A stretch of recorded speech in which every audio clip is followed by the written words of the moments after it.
ECSI fans, you want to revolutionize your sports investing habits? Allow me to tell you about WagerWire. WagerWire is an app that helps you become a superior bettor by allowing you to sync all your sports books and track all your bets in one place. See your current action, your betting history, and stats. You could also sign up for sports books and collect bonus offers. Follow them at WagerWire on X, as it's the best account on the platform. Head to App Store or Play Store now and search WagerWire and download the app.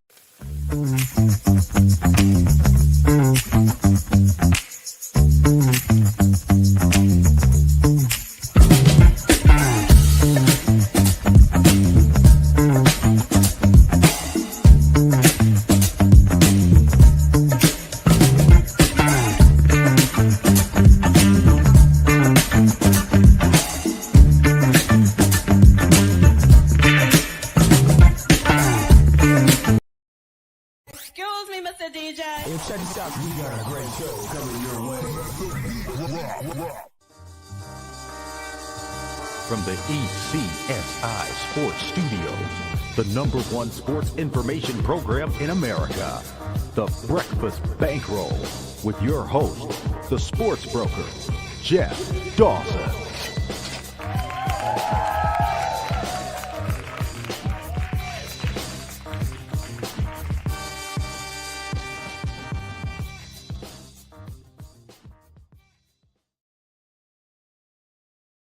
Good morning, sports fans from all around the globe. I am the host, Jeff Dawson, East Coast Sports Investors, and it is that time of the year. Yes, he's back, Mr. Tyler Wyatt, at Tyler Wyatt Bets, at Odds Culture. Go make sure you follow him.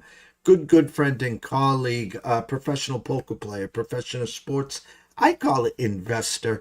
No one does it better than Tyler, and we're proud to bring him back. I think it's for year number 3, I want to think. Me and Tyler have been doing shows, so super stoked. Maybe a little shorter version because Tyler has a 11:30 radio spot every Thursday. So we're going to bring him on, talk some shop, and get everyone ready for some football. First and foremost, a shout out to our proud sponsors and partnerships. It's WagerWire. Head on over to Google Play, download the app. It is free. AtlantaSteaksandSeafood.com. Steaks, seafood, chops, appetizers, wines. Terry's got it all. Get on over there. 4 subscription plans as well, like myself. Set it and forget it. Every 30 days, Terry will send you a box of protein. The only thing you'll need is a spare propane tank. So without further ado, Mr. Tyler Wyatt. What's up, T? What's going on, JD? Hope to have the move. Yeah, in the middle of moving is always negative EV, but hopefully we get everything moved in here over the weekend and get back to a sense of normality. Been a pretty chaotic week. I did choose to go play a little poker at Cherokee for World Series Poker Circuit Stop last week instead of being responsible and tidying up the move and but it'll all be fine. We have real football tonight, so obviously super excited for real college football. But yeah, we'll persevere. We have football now through February, Thursday, Friday, Saturday, Sunday, Monday. The NCAA starts up week 1, getting the appetite wet, of course, for the NFL next Thursday and Friday. We won't talk UConn hoops till after November. How's that sound, sir?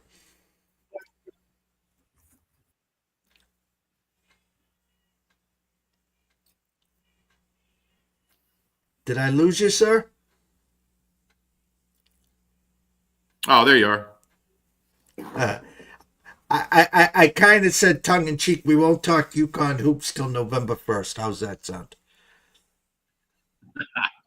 We're in college basketball preparation mode, and it is only we haven't quite flipped the calendar to September, but yeah, plenty of time to talk college basketball. Obviously, UConn and a little Kentucky, but yeah, plenty of time for that here just down the road.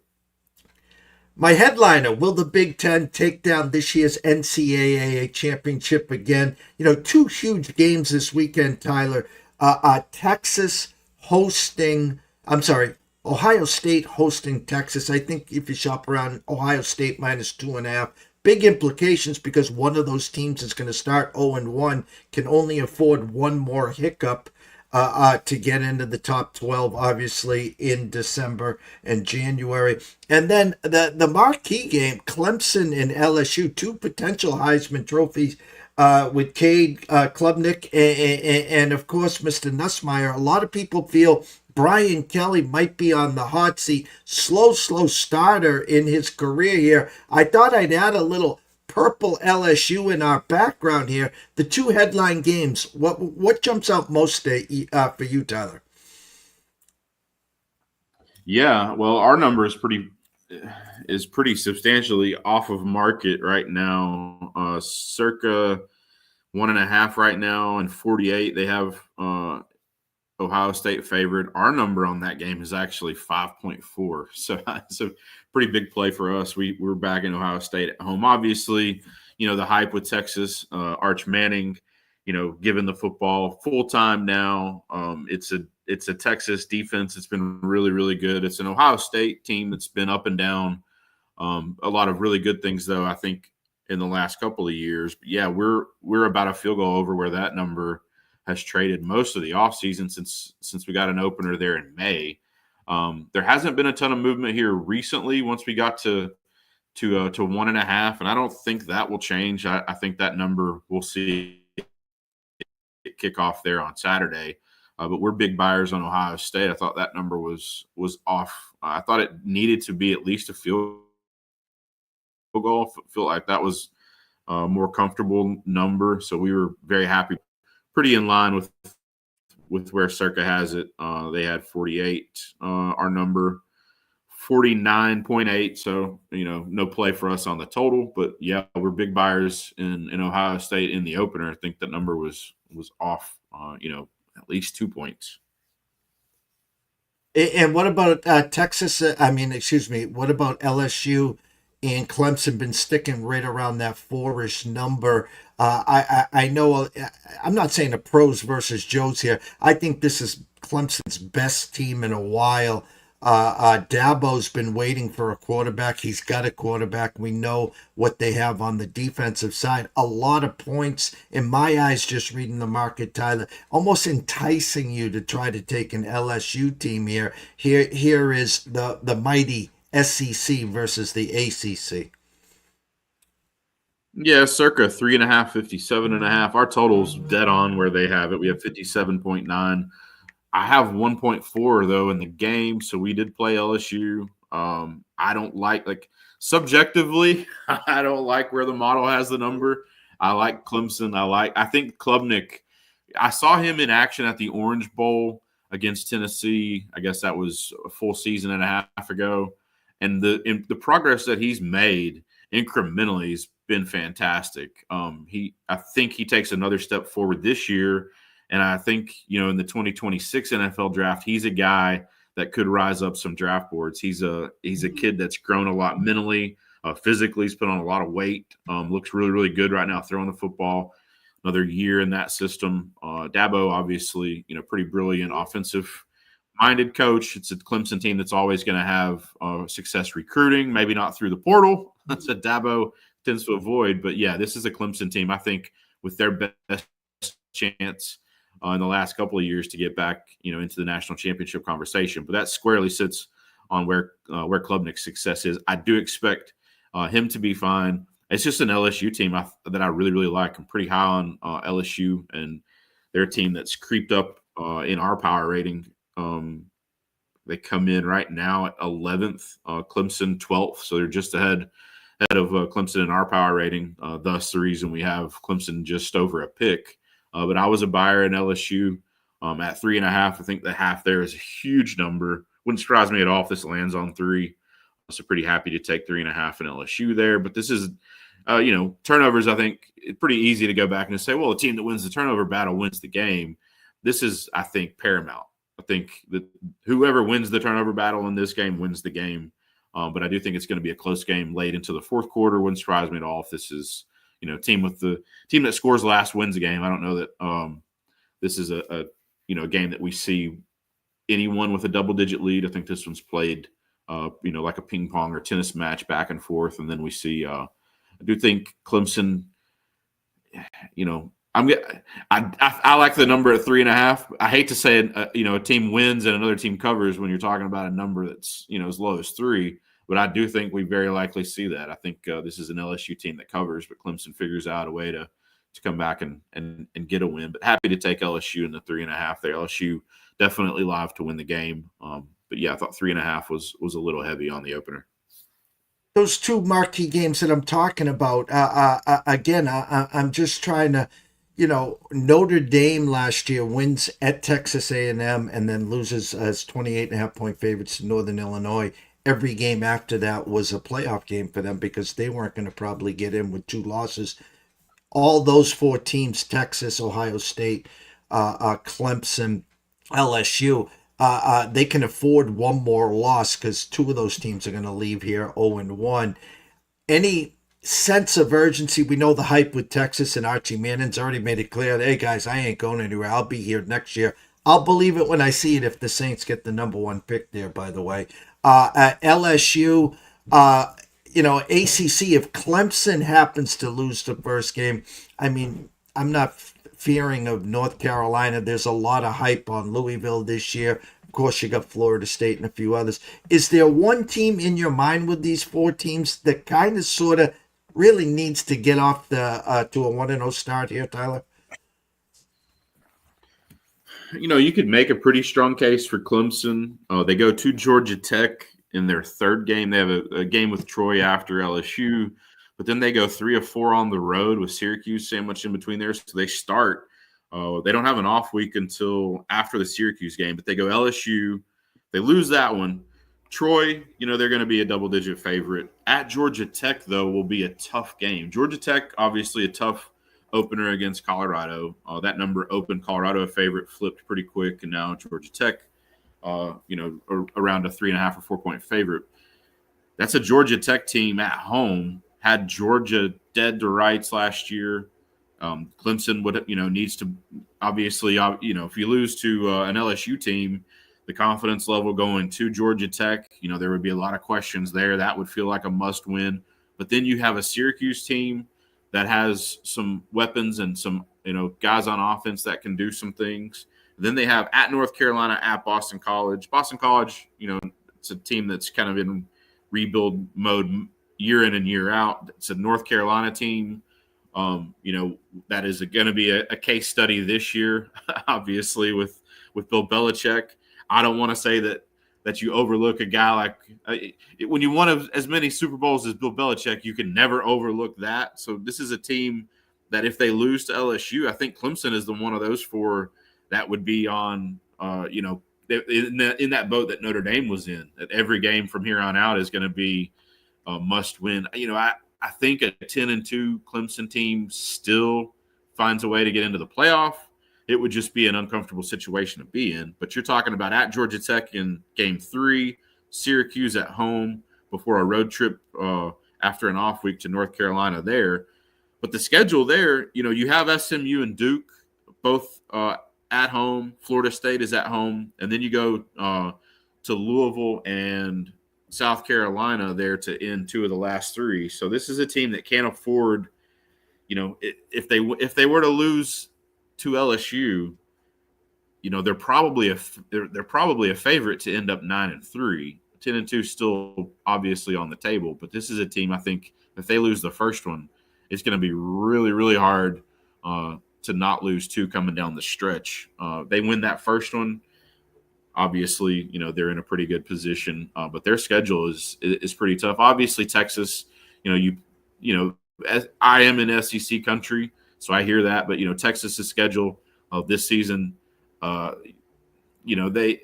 it's not the strongest of any of the Florida's schedule much tougher than Texas, but this is a Texas team that if they lose the opener, it's they're going to be in a precarious position just with the SEC, obviously. But yeah, Clemson is the one that I look at out of those 4. I think that can least afford to lose the opener, just because they get tested there in week 3. It's a Georgia Tech team that a lot of guys around the country are pretty high on. A team that can win is in that 7, 8, 9 win conversation. So a dangerous team, really talented quarterback in Haynes King. I think Clemson's the one I look at least for to lose their season opener. Well, you got 30 seconds to your radio spot, so we'll catch you next week. Yeah, their phones are still down, so Okay, We're good. we'll stick and stay. All right, so we got the board up here today. There's games all weekend. We'll make it easier on you without going into all the games. What I love to do here is your numbers are second to none. Your numbers are your numbers compared to the market. For the weekend, Tyler, what do you can you tell everyone watching and listen, where do you find the most value?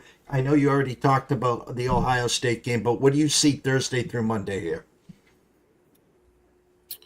Yeah, so pretty early there. Alabama and Florida State, that number circa 14.50.5. Our number was over 17. We had 17.4, so field goal over where that market was. We were buyers at Alabama at 14. It's a Florida State team. It's just kind of been lost since losing their quarterback there week before the end of the regular season, just over a year ago. It's a Florida State team that's just kind of needs to figure some things out. I don't think it starts with Alabama in week one. There's a Georgia matchup with Marshall in Athens. Circa right now trading that at 38.5, a total at 55. We're pretty high on. We're much higher than Marshall than Benson's guys there in the room. We have this one much closer to 30. We have Georgia 30.4, so over a touchdown off in our opinion. So we're backers in Marshall plus 38.5. There's a Michigan 35-point favorite with a total of 49 at home against New Mexico. New Mexico's just been a train wreck forever. Our number on that game, fair number, was 41.5, 6.5 points off market there. Utah State at home against UTEP.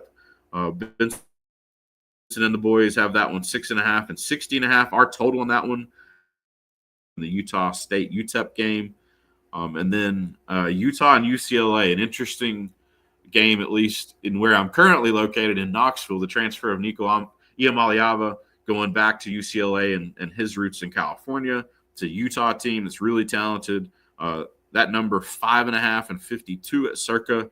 We have this one just over a pick. I have Utah 1.2. So big buyers in UCLA at home with Nico at quarterback there. And then the Notre Dame game is one of the last ones that we have. Notre Dame right now 3-49 at circa. Our number on the game 6.8 and 57.1. So we're buyers in both Notre Dame and over in that game. It's a Notre Dame team that's trying to feel some things out offensively. It's a Miami team, obviously, with Georgia transfer Beck. He is a guy that had some success early, some struggles late at Georgia, gets a fresh start at Miami. It's an offense that's loaded in Miami, but I think that number, despite that, it's a Notre Dame defense that I'm really, really high on. It's a Notre Dame coaching staff, I think, has a huge advantage over Miami. So that was an easy play there, at least according to our model. Backers in Notre Dame there with our number just over almost 4 points off where circa was trading. And then Virginia Tech, South Carolina total 52.5. Benson and the guys at circa have that one. Our number came in at 47.4, so we're playing under in the South Carolina Virginia Tech game. Should be it's a quarterback in Sellers at South Carolina. You need to have some eyes on. I don't know that his ceiling is Heisman winner, but I think he's one of those guys that could get invited. Does it all. He can get it done through the air, on the ground. He's a really remarkable athlete. It's a South Carolina team that was poised last year, kind of broke out there the second half of the season, and I think they kind of continue that success. But it's a South Carolina team that is also really good defensively. It's a Virginia Tech team that's kind of been lost offensively last season. Should make some improvements, but their strength is going to be in the defense there. It should be a game played in the low 20s, I think. We have a projected final there at 26 to 19. So we're playing under in the Virginia Tech and South Carolina game. A lot of great information as always. We'll have you here all fall, and I'm not letting you leave till someone hopefully cuts the nets down. Maybe a Yukon Kentucky final in the second Monday of April. How's that sound, T? Sounds good. Sounds good to me. I They can go follow you at Tyler Wyatt Bets, and before you close, give them a little information on at Odds Culture. Yeah. Oddsculture.com, new merchandise coming out. We have obviously everything from the start of college football through the NFL will be posted on the website. All right, Tyler. Have a great week. Thank you so much, and we'll catch up soon.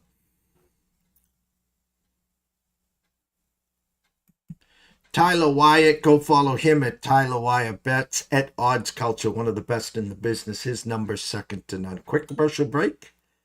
And Mr. Matt Grissom back from Omaha, shaking off some cobwebs. Baseball season over now. We got some SEC talk. Stay tuned.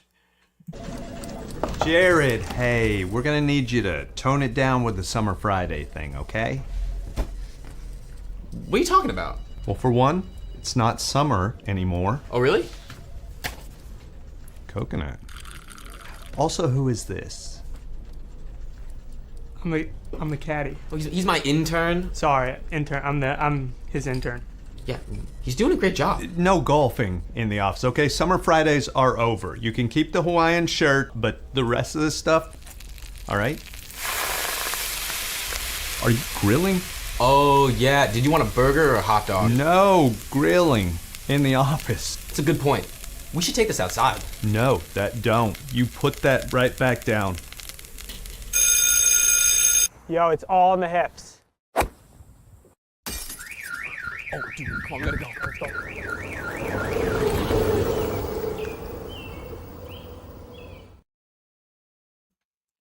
Well, it's been a while, but I'm glad he's back. Good friend and colleague, Mr. Matt Grissom.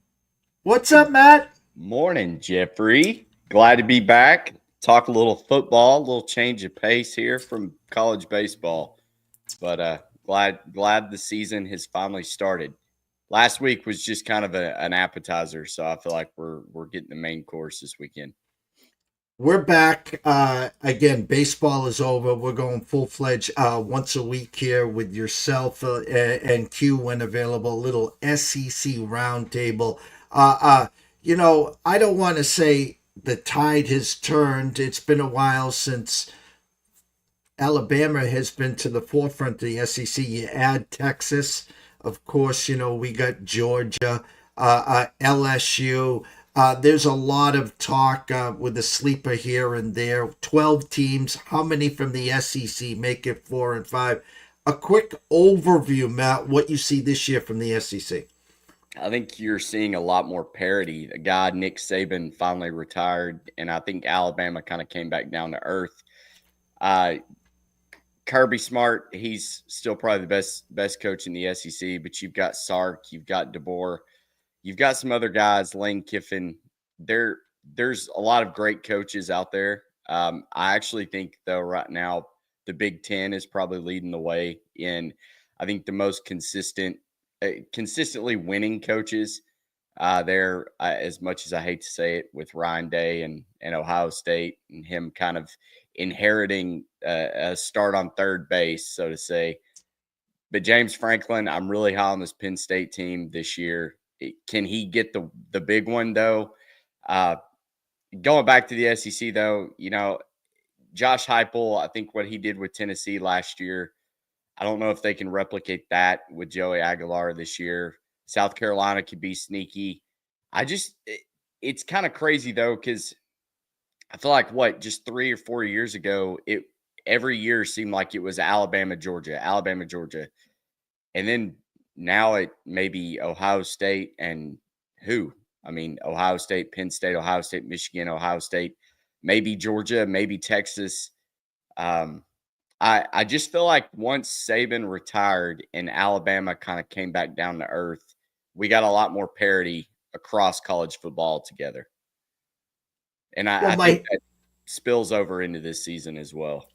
Well, my headliner was, will the Big Ten take down this year's NCAA championship again? And those teams, Ohio State and like some of the SEC teams, they don't rebuild, they reload. Nebraska used to be that team in the 80s, but we'll forget about them. That's for another show, of course.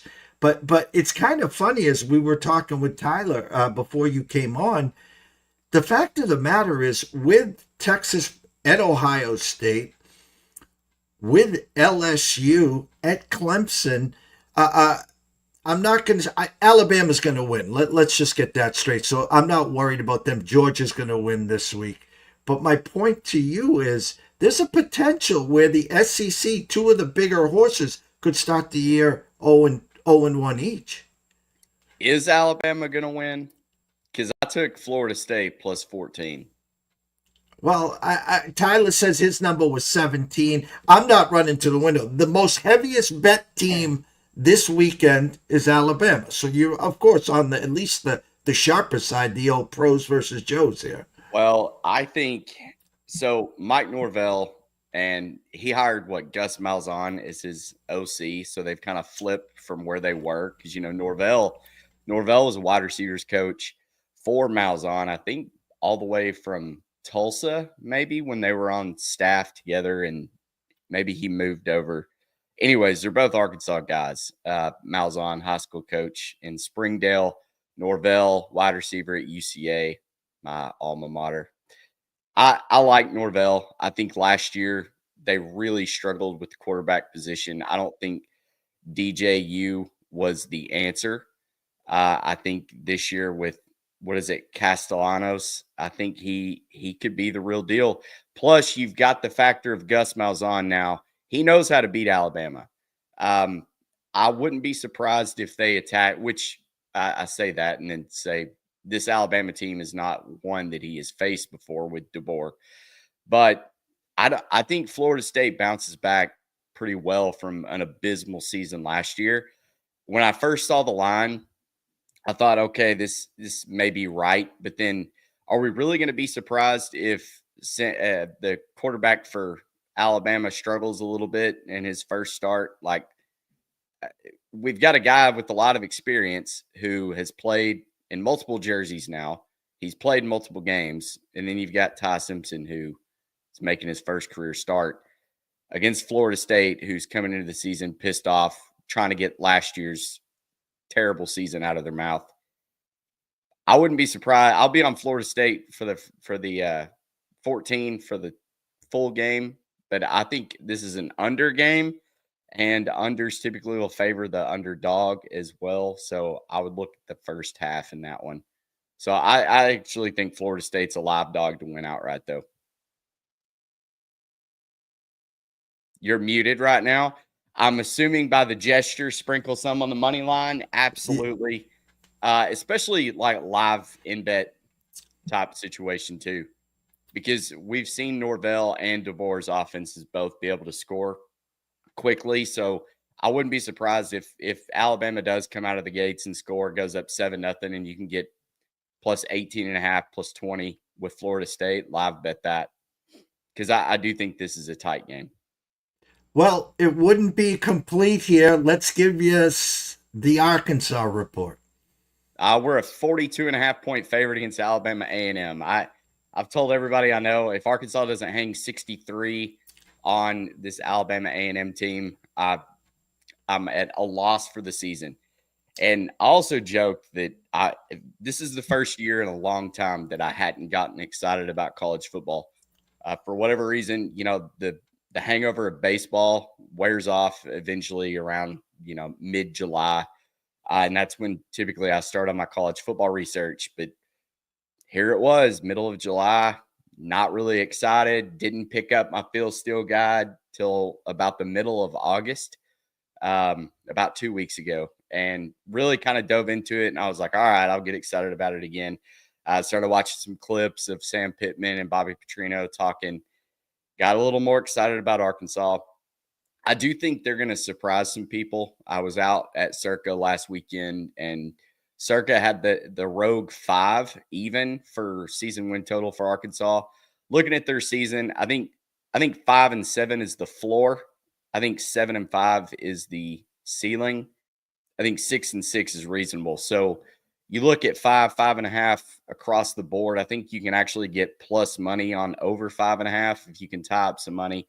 I do like that. I think Sam Pittman wins at least 6. They got Auburn. They get Mississippi State both at home. Those are 2 very winnable SEC games. You've also got Missouri at home at the end of the season, which you could always hedge out of. It put me in a position because I'm also on under 7.5 for Missouri on their season win total. So it may as well come down to that last game. And then you've got, Memphis, you've got Arkansas State, you've got Alabama A&M. There's your 6 wins. Assuming you lose on the road at Texas, at LSU, you've still got like Texas A&M, you get at home. Ole Miss, you go on the road, you probably lose that one. There is definitely a path to go 7-5. Don't know if they can do it, but I like them to at least go 6-6. Whole weekend of slate of games here, Matt. Again, we're going to have you on every Wednesday, either 11 a.m. Eastern or high noon Eastern, breaking down the SEC weekly. Thursday, Friday, Saturday, Sunday, Monday, there are games. Anything catching your eye? Oh, it's 5 straight days. Starting with tonight, one of the bets I did, I know we're going to kind of stick more towards SEC, but I did bet South Florida. I think they play an early game, 4:30. South Florida versus Boise State. I don't know what Boise State has left in the tank now after last season's great run. But South Florida, I think they're down to plus 5.5. I got them plus 6.5. That's about where I'd play it right now, 5.5. If you want to hop on it, have some early action. Total set at 62. So they're expecting a track meet. Let's try to keep this within a field goal game and get the weekend started off right. Anything else? Are you going to partake in any of the big games on Saturday or Sunday, or any of the marquee games, or are you going to stay tight to the vest in the opening week? Yeah, I was listening to Tyler. I know he said he liked Marshall. So my IPR that we did last year, the Insiders Power Ratings, we make Georgia minus 45. So actually a 6-point edge there. Minus 39, 38.5, whatever they are right now. Also, a little nugget. Teams that have been favored since 2013 by 37 or more, 15-1 ATS, 16-0 straight up. That applies to Georgia and Vanderbilt this week. Also, I'm big on continuity. I think he mentioned that. Just the return of a head coach, offensive coordinator, quarterback. Those teams are always going to come in stronger for me. Georgia, obviously, the quarterback situation with losing Carson Beck, we'll see. But again, this is kind of like Alabama with Ty Simpson. You just have these plug and play guys. The beef of your team is around the offensive line, defensive line, running backs, wide receivers that can go make plays. I feel like that helps these teams have more consistency. Kirby has proved it over the years. I mean, if you can win with a Carson Beck and you can win with a Stetson Bennett, who are 2 completely different types of quarterbacks, in my opinion, you can pretty much do it with anybody, because you know that you hand the ball off to your 5-star running backs, you get it to your 5-star receivers, and you play good defense, you're going to win ball games. So I'm not really worried about the quarterback for Georgia. I think they're going to come out and be fine. And then the other big one, I feel like I've got to have a bet on Texas, Ohio State. Shocker, I'm going to go with the SEC team here. As much praise as I gave Ryan Day and Ohio State in the beginning of this show, I just think Sark with Arch Manning, they're the number 1 power-rated team coming into the season for us. And until Ryan Day can show me that he is deserving of being all this, the accolades, and it's not just Urban Meyer's team and you're recruiting hotbed for Ohio State. That's why people want to be there. Not taking anything away from him, but whether it's him, whether it's his quarterback and Will Howard, like last year where he got tricked and they lost that game to Oregon. I just feel like Sark has the edge here, and hopefully it starts off the SEC with a big win. That would be a big time win. I don't think either one that loses is out of the playoff at all. I still think at the end of the year they're both there in the college football playoff, but I think the Texas experience is going to be a little bit better going into it, especially surrounding the quarterback. So we'll see, but I guess hook them for that one. Last question here for you, Matt. Crystal ball. We talked about the Nittany Lions NCAA final championship game, and who's the winner? Honestly, I wouldn't be surprised if you get an Ohio State-Texas rematch. I think they're the top two teams in the country. I think Penn State is really close up there as a third.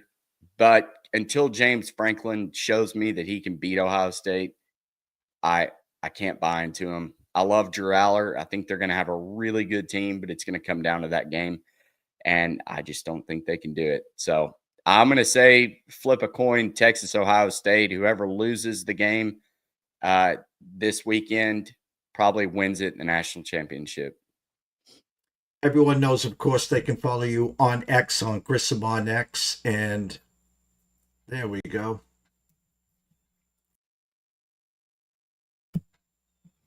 Hold on.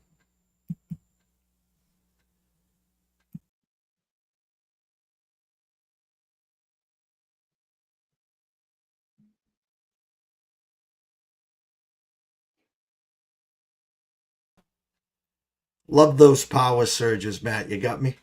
Oh, yeah, I got you. Everyone knows on X to follow you at Grissom on X, but as we always wrap it up here, tell them where else they can find the NCAA Insiders, all your work. And I know this fall we're going to be talking SEC every week. Me, you, and Q when he's available. We'll be getting I'm going to pick your brain because you're going to be doing a lot more work in the off season in your baseball, which is we're getting excited for year number 4. I know that's in January and stuff, but you guys have taken your baseball work to the next level. Yeah, we're working on a collaboration right now with another large college baseball entity. So that's going to take up a lot of our time this fall, but I think everybody will be very pleased with that. And then for college football, all of my stuff, I posted the Insiders Power Ratings, all my plays for the weekend and stuff is on a link tree. I think the easiest way to get to it is just follow me on Twitter. It's in my profile. I think it's link.tree/Grissom or something. Just go to Twitter and click on my profile. But you'll be able to see all my Insiders Power Ratings and all my plays that I'm posting on college football. Well, always a pleasure. Give Q a big high five from the East Coast and everyone else watching and following. Again, apologies for the power surge. You can go follow us at EC Sports Invest and, of course, Mr. Grissom at Grissom on X. Everyone enjoy yourselves, cash a few tickets, and stay tuned. Thanks, Jeff. Thank you.